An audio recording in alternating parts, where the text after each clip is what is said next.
she sighed. And the sigh turned into a groan. It didn't matter how many times she and Alan had done this dance. It wasn't getting any easier. The opposite, in fact, and she hated it. Really hated it.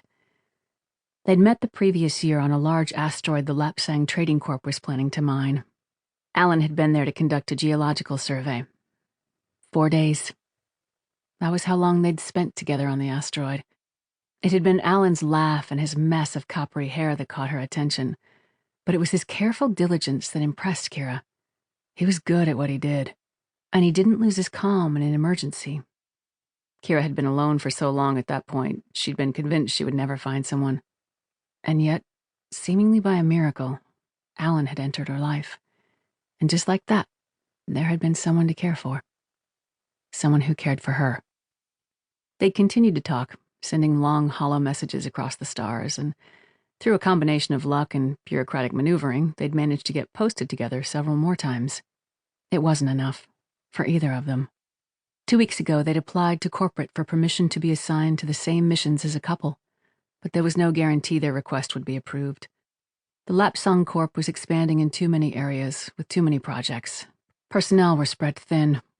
If the request was denied, the only way they'd be able to live together long-term would be to change jobs, find ones that didn't require so much travel. Kira was willing. She'd even checked listings on the net the previous week, but she didn't feel as if she could ask Alan to give up his career with the company for her. Not yet. In the meantime, all they could do was wait for the verdict from corporate. With how long it took for messages to get back to Alpha Centauri and the slowness of the HR department, the soonest they could expect an answer was the end of next month. And by then, both she and Alan would have been shipped off in different directions. It was frustrating. Kira's one consolation was Alan himself. He made it all worthwhile. She just wanted to be with him, without having to worry about the other nonsense. She remembered the first time he'd wrapped his arms around her and how wonderful it felt. How warm and safe. And she thought of the letter he'd written her after their first meeting. Of all the vulnerable, heartfelt things he'd said. No one had ever made such an effort with her before. He'd always had time for her. Always shown her kindness in ways large and small. Like the custom case he'd made for her chip lab before her trip up to the Arctic. The memories would have made Kira smile, but her hand still hurt, and she couldn't forget what the morning would bring. "Come on, you bastard," she said, and strode over to the gene sequencer and yanked on it with all her strength. With a screech of protest, it moved. 2. That night, the team gathered in the mess hall to celebrate the end of the mission. Kira was in no mood for festivities, but tradition was tradition.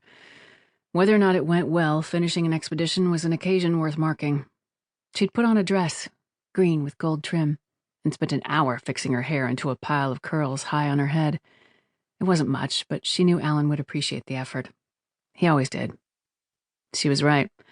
The moment he saw her in the corridor outside her cabin, his face lit up, and he swept her into his arms.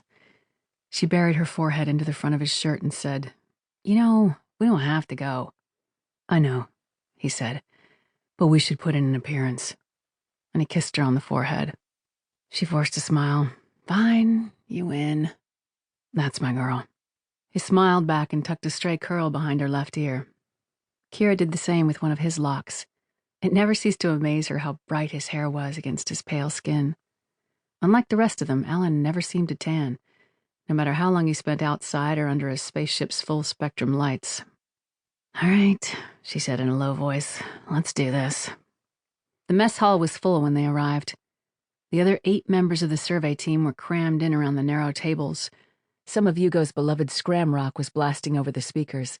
Maria Elise was handing out cups filled with punch from the large plastic bowl on the counter, and Jenin was dancing as if he'd had a liter of rot gut. Maybe he had. Kira tightened her arm around Alan's waist and did her best to put on a cheery expression.